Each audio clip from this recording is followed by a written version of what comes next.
And the words of Tobias were ended. And after Tobias was restored to his sight, he lived 42 years, and saw his great-grandchildren.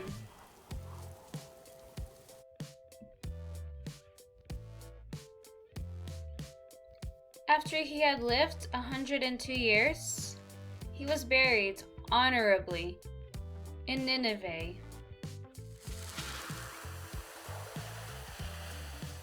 For he was 56 years old when he lost the sight of his eyes, and 60 when he recovered it again.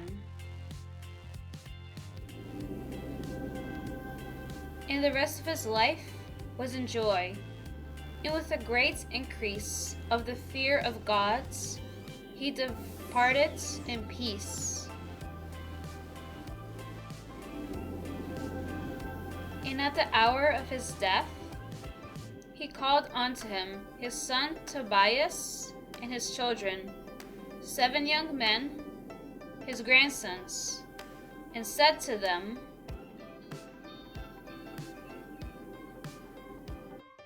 The destruction of Nineveh is at hand, for the word of the Lord must be fulfilled.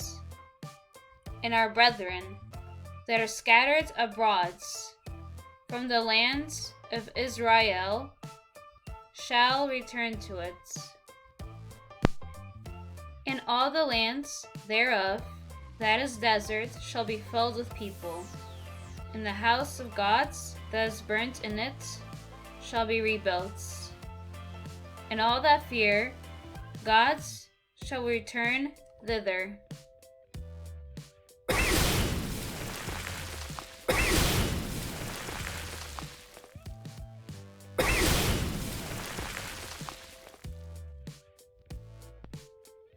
And the Gentiles shall leave their idols, and shall come into Jerusalem, and dwell in it.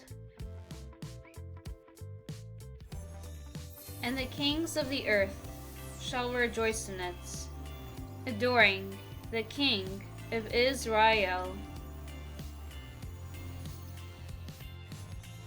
Hearken, therefore, my children, to your father.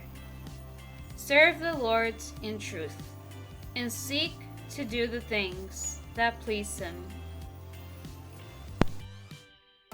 And command your children that they do justice and alms deeds, and that they be mindful of God, and bless him at all times in truth and with all their power.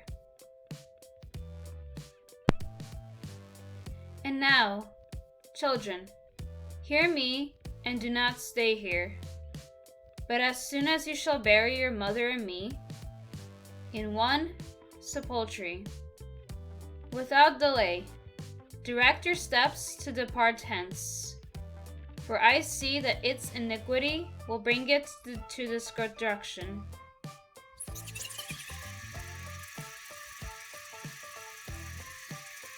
And it came to pass that after the death of his mother, Tobias departed out of Nineveh with his wife and children and children's children, and returned to his father-in-law and mother-in-law. And he found them in health, in a good old age, and he took care of them. And he closed their eyes, and all the inheritance of Raguel's house came to him, and he saw his children's children, to the 5th generation. And after he had lived 99 years in the fear of the Lord, with joy they buried him. And all his kindreds and all his generation continued in good life, and in holy conversation, so that they were acceptable both to God and to men, and to all that dwelt in the land. The end of Book of Tobit.